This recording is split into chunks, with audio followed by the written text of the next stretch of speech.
Can we talk about how demonic imagery doesn't make any sense? Like, what I mean is, like, the horns, and, like, the cloven hooves, and, like, inhuman staring eyes with rectangular pupils. That's a herbivore.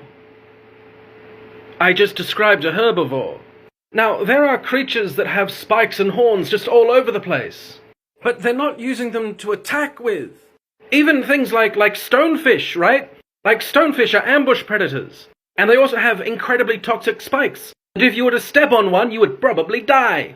But that's the thing, it's not trying to attack you with it, it's trying to not get stepped on.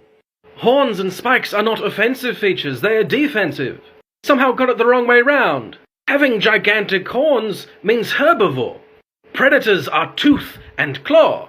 So if a creature were to appear out of a gout of flame and had giant horns and spikes all over its body and cloven hooves, what you should say is, "Well, hello there, Mr. Beelzebub. Can I interest you in some grass?"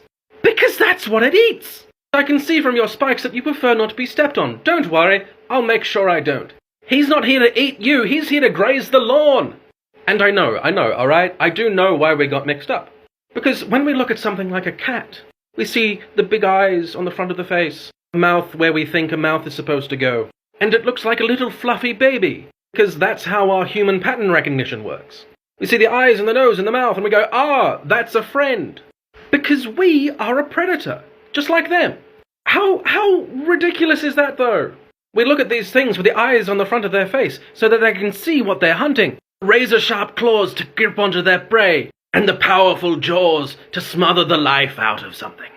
And we think, oh, it's a friend. You know your cat would eat you if it could fit you in its mouth. And then we look at something like a goat. These big, weird things just coming out of its head. And the eyes like all the way over here. What's that about? Like this long, weird mouth. Oh, no. And it feels so foreign to us. We're like, I think that's supposed to be a face, but I'm not quite sure. So it has this really unnatural feeling. But like what that ultimately means is like, if there was like a race of demons that actually was like predatory and had predatory traits, we'd probably look at it and want to make friends with it. Oh, look at his eyes. Oh, look at his giant teeth to rip throats out. Aren't you cute? Does that bother anyone else?